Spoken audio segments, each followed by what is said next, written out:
Nos próximos capítulos de Garota do Momento, Juliano observa Clarice com olhos de falcão enquanto a tarde cai sobre o Rio de Janeiro de 1967. O casarão em estilo Art Deco, herança da família Alencar, ecoa com o chiar da vitrola que toca Águas de Março, recém-lançada e já onipresente nos salões boêmios da Zona Sul.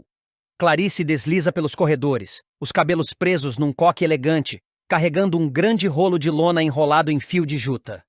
Diz que se trata de lembranças do ateliê, mas Juliano, cuja ambição lateja mais alto que o coração, enxerga naquilo um segredo que ameaça seus planos. Ele faz questão de acompanhar cada passo da esposa, fingindo admiração, embora sua expressão denuncie a suspeita incessante. Na manhã seguinte, Clarice visita Teresa, sua confidente desde os tempos do Colégio Sion.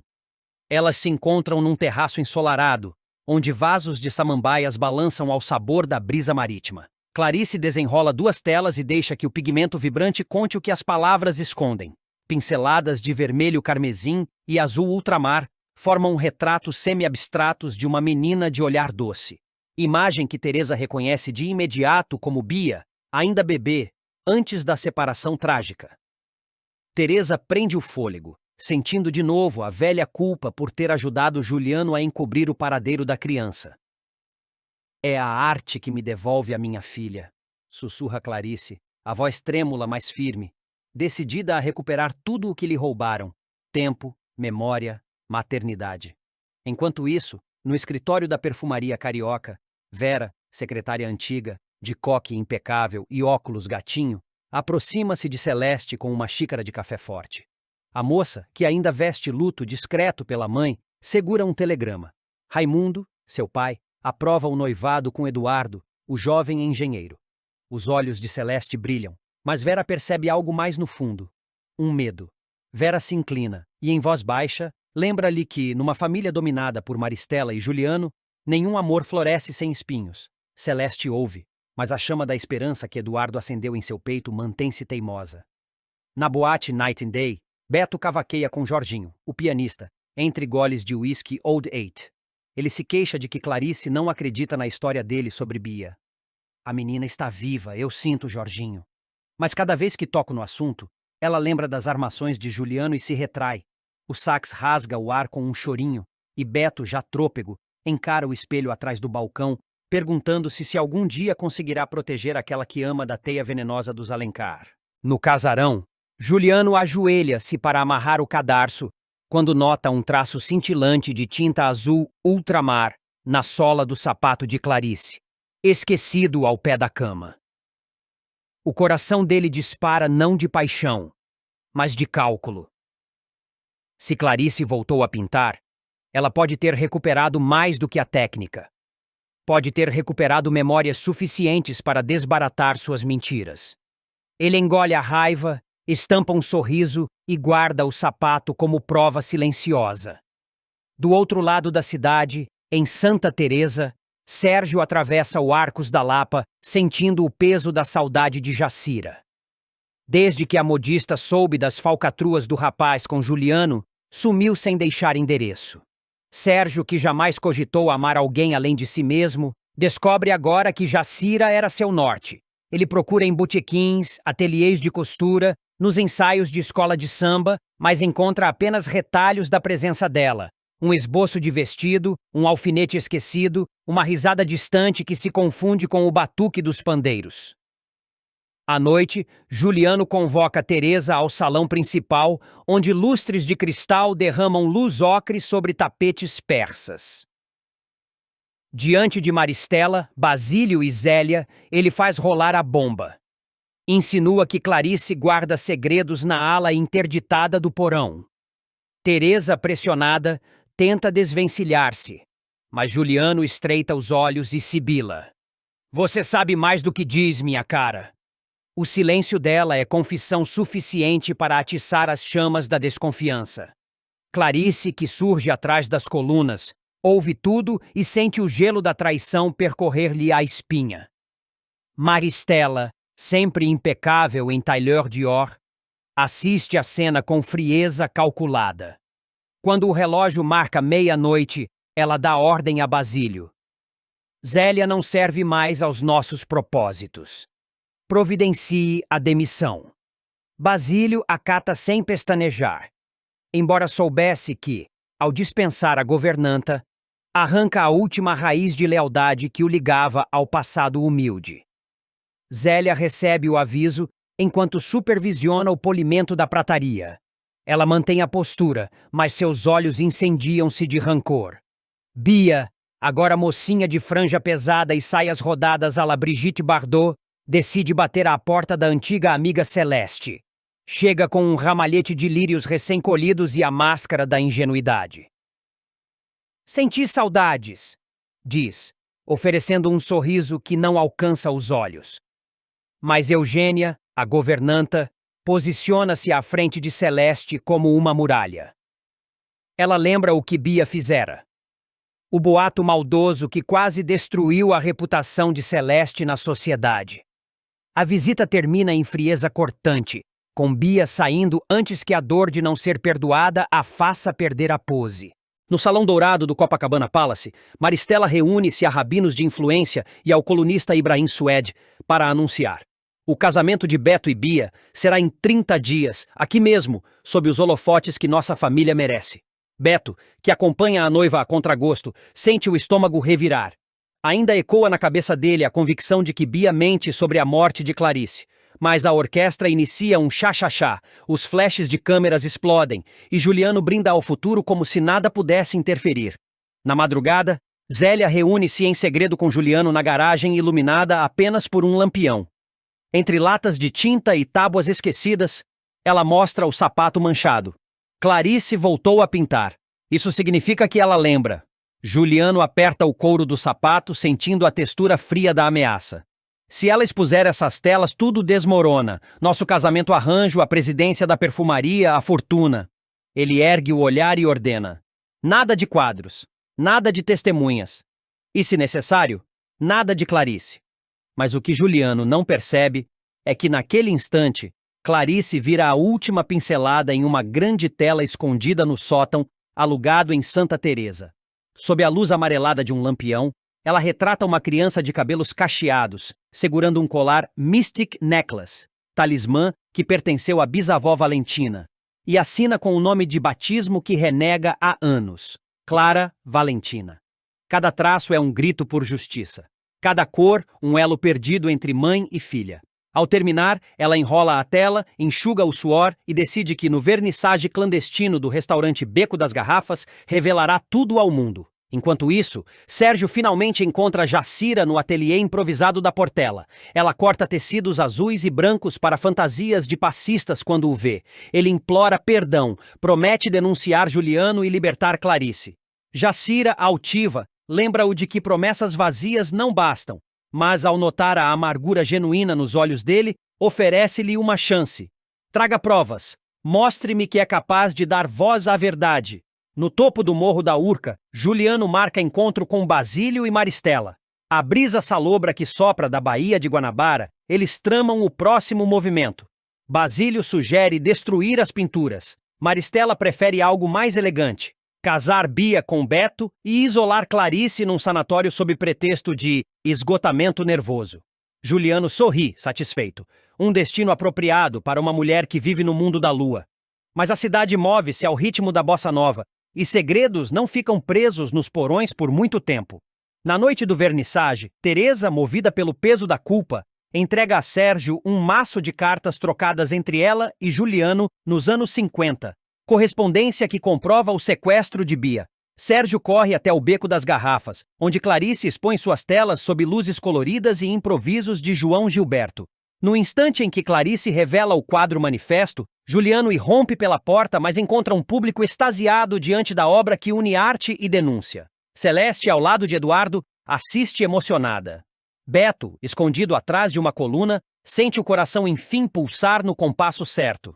Zélia, demitida mas livre, junta-se a Basílio apenas para sussurrar-lhe que a festa acabou, desta vez, para eles. Maristela, pálida, percebe que o casamento apressado não deterá o escândalo. E quando Clarice ergue a voz para declarar que busca sua filha, um coro de testemunhas se forma. Sérgio entrega as cartas. Teresa chora e confirma tudo. Jacira surge com documentos sobre a transferência ilegal de Bia. Juliano tenta falar, mas a polícia já atravessa o salão, convocada por uma denúncia anônima, o telegrama que Vera enviara discretamente do escritório. Enquanto algemas reluzem sob a bola de espelhos, a canção Chega de Saudade sobe no volume, como um presságio de libertação.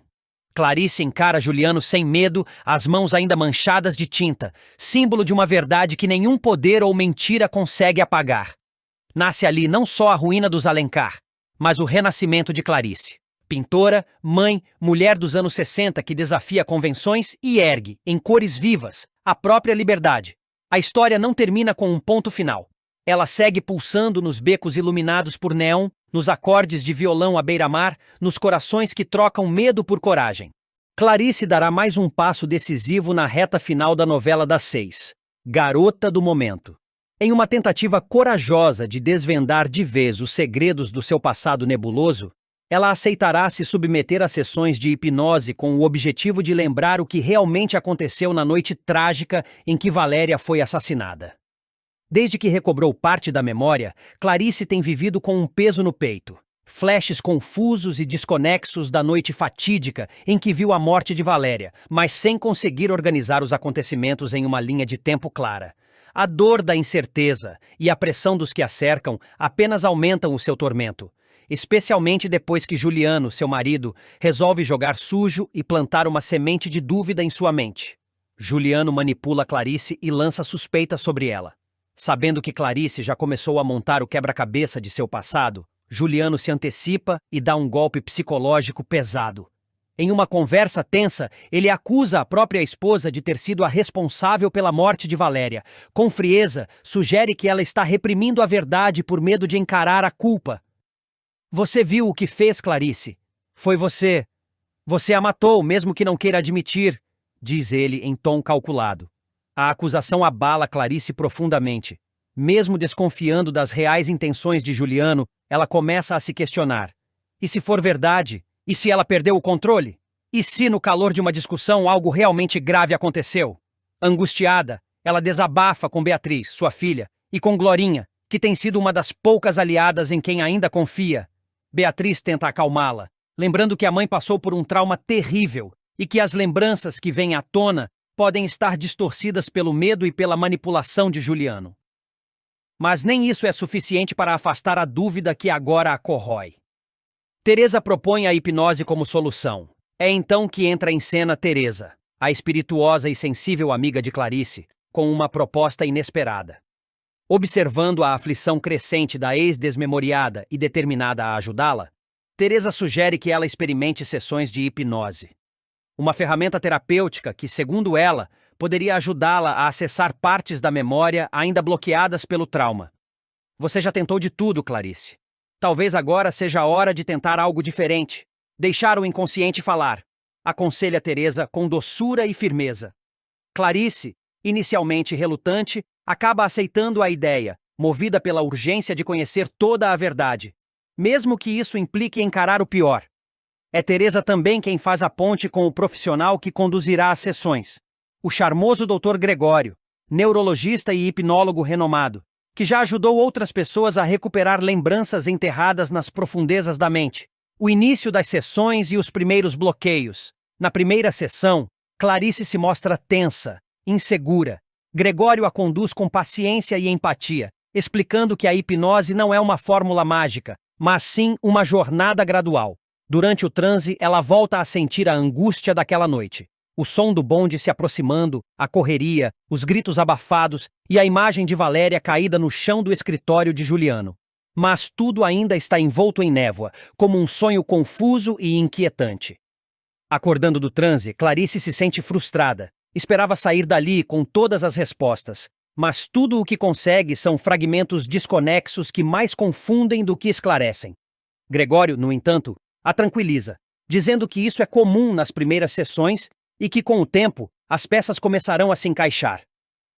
Sua mente está começando a abrir as portas certas, Clarice. Mas é preciso paciência. diz ele com um olhar firme e acolhedor. À medida que as sessões avançam, Clarice e Gregório vão criando um laço mais profundo. O médico, com seu jeito calmo e atento, desperta nela uma sensação de segurança há muito esquecida.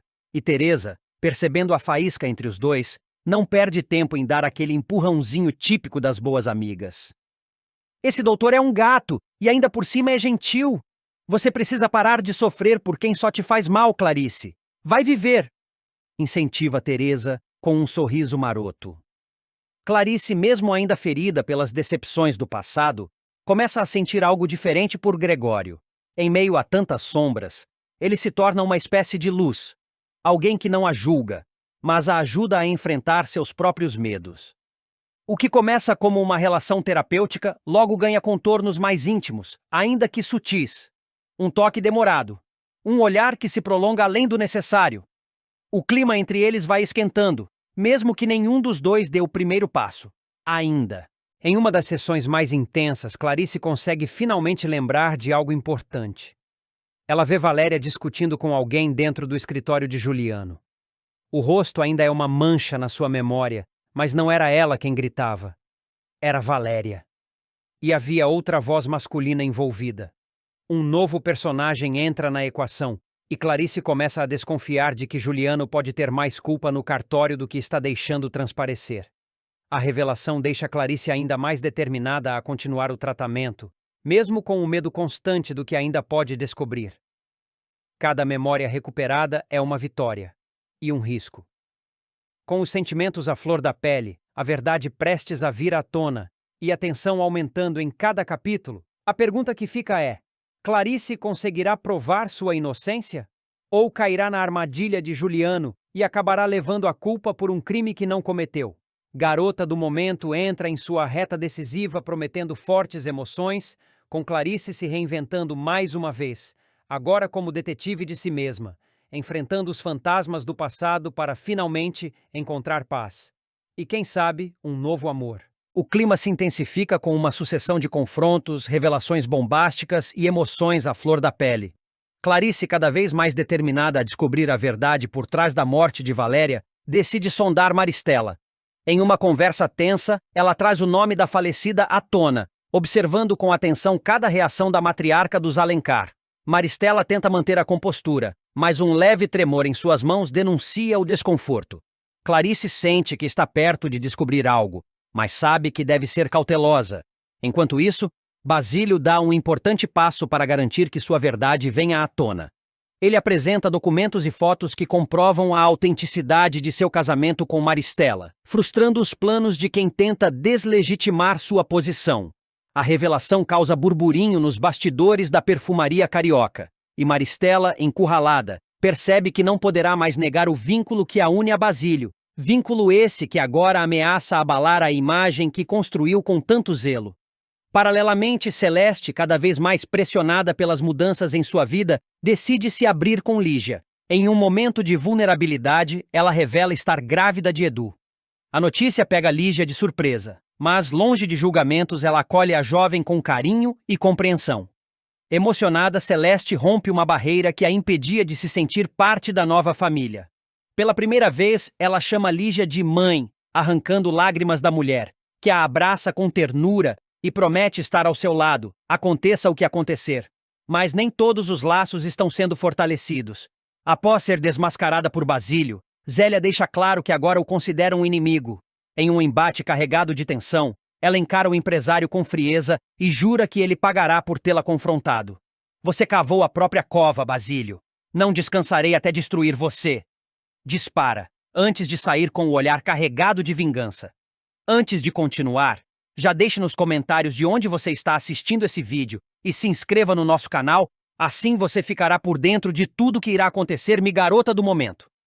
Mais tarde, Clarice toma coragem e compartilha com Beatriz a verdade sobre Valéria. A jovem ouve em silêncio, tentando processar o que acaba de escutar. Quando entende que sua mãe biológica pode ter sido vítima de uma armação, Beatriz se abala profundamente, mas é rápida em tomar uma decisão. Pede a Basílio que proteja Clarice a qualquer custo. Se algo acontecer com ela, nunca vou me perdoar. Eles são capazes de tudo, diz, referindo-se aos Alencar com desconfiança. Enquanto isso, Anita, percebendo o abatimento de Celeste, decide confrontar Edu. Exige que ele seja mais presente e se responsabilize de forma plena. Ela está carregando um filho seu e ainda precisa lidar com o julgamento de todos. Você tem ideia do peso disso? Questiona com firmeza. Edu, envergonhado, promete se redimir e garantir que Celeste não enfrente essa fase sozinha. No colégio, Beatriz enfrenta uma dolorosa realidade. Suas amigas a estão evitando, influenciadas por fofocas que envolvem sua família e sua origem. Sentindo-se sozinha, ela procura Ronaldo e pede ajuda. O rapaz, sempre fiel, se mostra disposto a estar ao lado dela, reforçando o laço de amizade, ou talvez algo mais, que cresce entre os dois. O episódio termina com uma revelação que pode virar o jogo. Basílio, munido de provas e determinado a abrir os olhos de Maristela, decide contar a verdade. Juliano, seu próprio aliado, está dopando-a há semanas.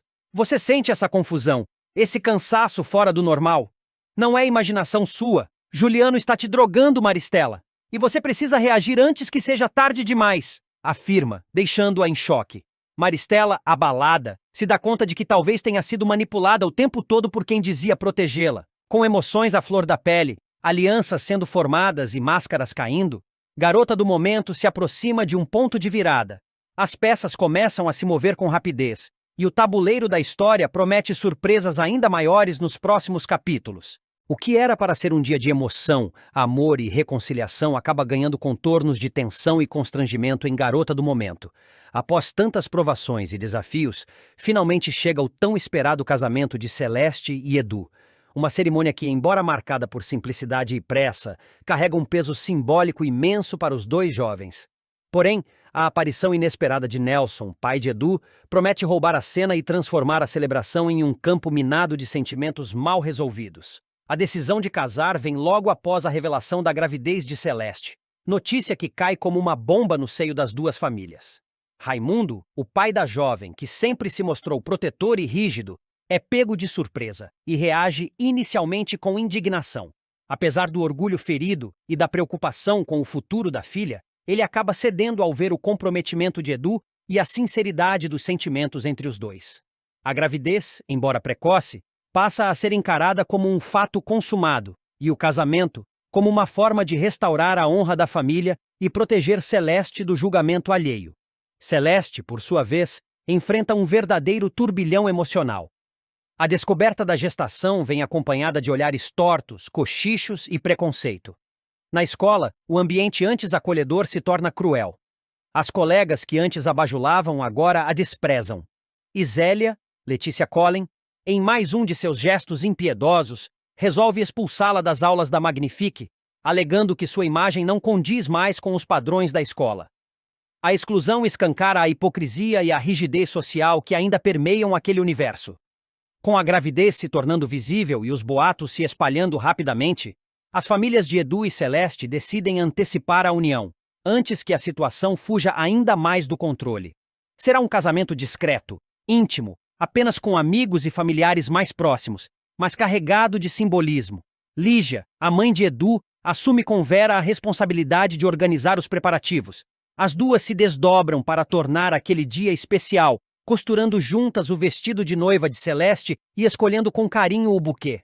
Elas veem na cerimônia uma chance de reconstrução, de selar uma nova fase para os filhos. Raimundo, embora ainda inseguro, se compromete a levar Celeste até o altar. O gesto para ele é um misto de dor, orgulho e resignação. Quando a jovem surge vestida de branco, com os olhos marejados e o ventre já ligeiramente saliente, todos os convidados se emocionam. Edu, ao vê-la entrar, não consegue conter as lágrimas. O momento da troca de alianças é marcado por declarações sinceras, palavras trocadas em sussurros e um beijo que sela a união dos dois jovens com a bênção do padre. Mas é exatamente aí, quando tudo parecia finalmente entrar nos eixos, que o inesperado acontece. No exato momento em que o casal recém-casado se vira para os convidados com um sorriso tímido, Nelson aparece na porta da igreja, como um fantasma do passado. Vestido de forma casual e com um buquê improvisado nas mãos, ele surge sem ser anunciado, sem convite e sem cerimônia. Seus passos ecoam no chão de mármore, chamando a atenção de todos os presentes. O burburinho começa, os olhares se cruzam, e o desconforto é imediato. Edu, ao avistá-lo, muda completamente de expressão. O sorriso desaparece do rosto e dá lugar a uma expressão de incredulidade e raiva contida. Celeste se encolhe instintivamente, visivelmente desconfortável. Para ela, Nelson representa um passado sombrio e cheio de mágoas. Alguém que, em muitos momentos, foi responsável por fazer Edu sofrer. Nelson, por outro lado, tenta disfarçar a tensão com um sorriso forçado. Ele caminha até o meio do salão e, com ares de quem quer causar boa impressão, tenta se justificar. Vim parabenizar meu filho. Mesmo que vocês não queiram minha presença, eu precisava estar aqui, diz, tentando manter o tom calmo. Mas ninguém parece disposto a ouvir. Lígia, sempre protetora, é a primeira a se levantar. Com passos firmes, ela se posiciona entre Nelson e o altar, encarando-o com firmeza. Você não foi convidado, Nelson. E você sabe muito bem o porquê, afirma, sem deixar espaço para qualquer réplica. O silêncio que se instala é quase sepulcral. Todos observam a cena com um misto de constrangimento e tensão. Edu, ainda ao lado de Celeste, apenas balança a cabeça negativamente. Ele não consegue esconder o desgosto. Você perdeu esse direito há muito tempo, isso aqui não é sobre você, dispara com a voz embargada. Celeste, por sua vez, segura firme a mão do marido como quem diz: estamos juntos, apesar de tudo. Mesmo assim, Nelson insiste. Tenta se aproximar, fala em recomeços, em segundas chances, mas ninguém parece disposto a lhe conceder perdão naquele momento. O clima vai ficando mais pesado, até que Lígia mais uma vez toma a frente e aponta a saída. Se você tem um pingo de respeito por seu filho, então vá embora agora. Não transforme esse momento em mais uma lembrança amarga. Vendo-se encurralado, Nelson abaixa a cabeça. O orgulho ferido e o olhar ressentido revelam sua frustração, mas ele entende que ali não há espaço para sua presença. Sem dizer mais nada, dá meia volta e sai da igreja da mesma forma que entrou, solitário e em silêncio. Do lado de fora, o som distante dos sinos continua a tocar, como se ignorasse completamente sua tentativa frustrada de reconciliação. Dentro da igreja, o ambiente começa lentamente a se recompor. As pessoas respiram aliviadas, e o padre tenta retomar o clima de celebração com uma bênção final. Edu e Celeste, ainda abalados, trocam olhares cúmplices. Eles sabem que o caminho até ali foi tortuoso, cheio de julgamentos e obstáculos, e que novos desafios virão. Mas naquele instante, diante do altar, o que importa é o compromisso que firmaram. O de construir uma nova história, longe das sombras do passado. Enquanto os convidados seguem para a recepção modesta organizada por Vera e Lígia, todos tentam esquecer o episódio desagradável. Mas para Edu, a ferida provocada por Nelson ainda está longe de cicatrizar.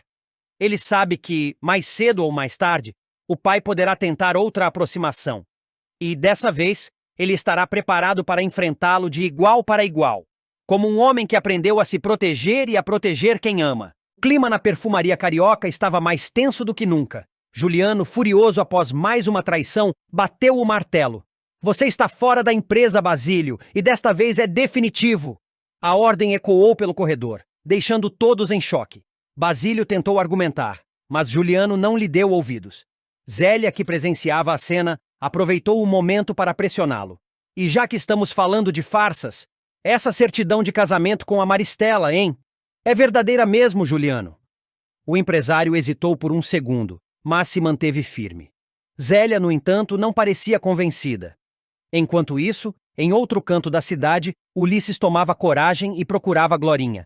Depois de tudo o que aconteceu, ele sentia que precisava acertar as contas com o passado e entender seus sentimentos por ela. Maristela, por sua vez, mergulhava em um turbilhão de emoções. Após investigar por conta própria e confrontar alguns documentos, descobriu que o casamento com Basílio era uma fraude. Ele me enganou esse tempo todo, murmurou, sentindo a raiva e a decepção se misturarem. Bia, tentando deixar os conflitos para trás, procurou Celeste e Eugênia na tentativa de reatar a amizade que havia sido abalada. Ela sabia que errara, mas queria fazer as pazes. Se a gente não se perdoar agora, talvez nunca mais consiga voltar a ser como antes, disse com sinceridade. Do outro lado da cidade, Basílio encontrava-se com Clarice e Beatriz em um lugar reservado. Com um tom sério e olhar decidido, começou a explicar seu verdadeiro plano contra os Alencar. Revelou detalhes de suas armações, manipulações e o que pretendia fazer dali para frente. Clarice escutava atenta, mas cética, enquanto Beatriz tentava entender até onde ele seria capaz de ir. Antes de continuar, já deixe nos comentários de onde você está assistindo esse vídeo e se inscreva no nosso canal, assim você ficará por dentro de tudo o que irá acontecer em Garota do Momento. Raimundo e Beto, atentos aos movimentos de todos, passaram a desconfiar do comportamento de Celeste. Algo nela parecia diferente, escondendo um segredo. Essa suspeita se confirmou quando Celeste, sentindo-se mal, teve um sangramento repentino. Assustada, foi levada às pressas ao hospital, onde a tensão só aumentou. Em meio a todas essas reviravoltas, Clarice recebeu uma notícia devastadora. Depois de investigar pistas que a levariam até Valéria, descobriu que a mulher que poderia ser a chave para muitas respostas estava morta. Um silêncio tomou conta de Clarice. Era como se uma parte da verdade tivesse sido enterrada junto com Valéria, e agora restava a ela reunir os cacos para continuar lutando. Nada mais seria como antes. Os segredos estavam vindo à tona, e as máscaras começavam a cair uma a uma. Maristela descobre plano de Juliano para destituí-la da presidência da Perfumaria Carioca. Traidores! Em Garota do Momento, Juliano arma contra a própria mãe, que reage com fúria ao descobrir o complô dentro da empresa. Os próximos capítulos de Garota do Momento prometem fortes emoções, especialmente nos corredores da Perfumaria Carioca, onde uma disputa de poder se transforma em uma traição familiar sem precedentes.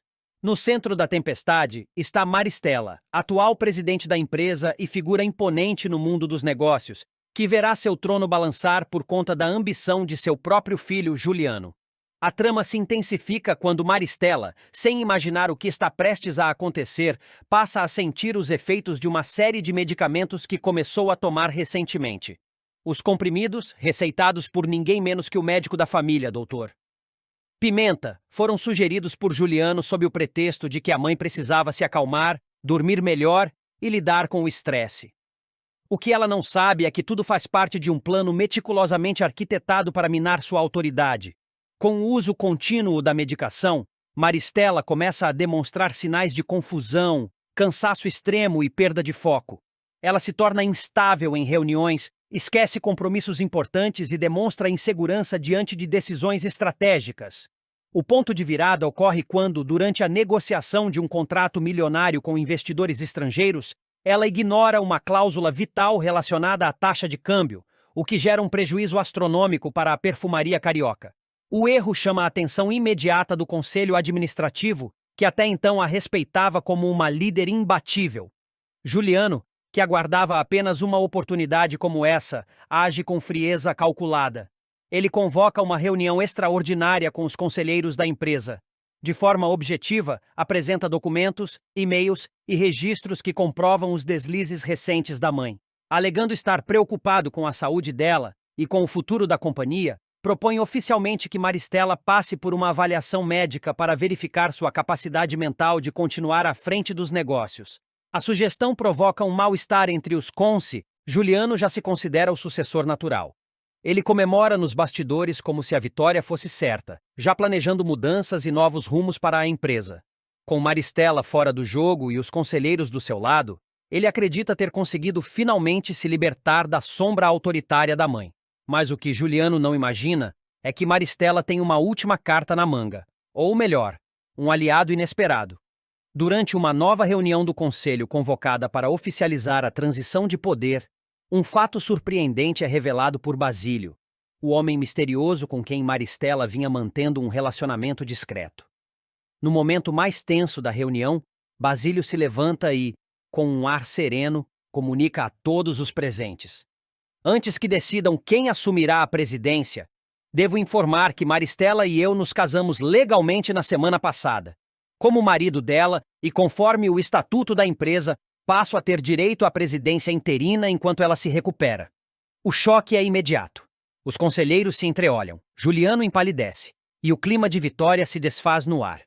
Com a autoridade de um documento legal em mãos, Basílio assume a presidência da Perfumaria Carioca de forma legítima. Ele garante que todas as decisões tomadas serão em respeito ao legado de Maristela e avisa que qualquer tentativa de desestabilizar sua gestão será tratada com rigor jurídico. Juliano, atônito, percebe que foi driblado em seu próprio jogo. A presença de Basílio muda completamente a dinâmica da empresa e faz com que os conselheiros hesitem em continuar apoiando Juliano. Nos corredores da empresa, os burburinhos são inevitáveis. Funcionários que antes temiam Maristela agora se dividem entre a surpresa pelo golpe sofrido por ela e a cautela com a ascensão de Basílio, cuja figura misteriosa desperta desconfiança e curiosidade. Já Juliano, tomado pelo ódio e frustração, se isola em sua sala, ruminando vingança. Enquanto isso, Maristela, mesmo abalada emocionalmente, dá sinais de que não está pronta para se render. Ao lado de Basílio, ela começa a planejar sua retomada total do poder, decidida a desmascarar a armação do filho. Em um momento íntimo entre os dois, ela diz: "Eles querem me derrubar, Basílio. Mas vão descobrir que quem me desafia acaba no chão." Juliano mexeu com a mãe errada. A guerra pelo controle da perfumaria carioca está só começando. Traições, reviravoltas e alianças improváveis prometem transformar os próximos capítulos de Garota do Momento em um verdadeiro campo de batalha corporativo e familiar.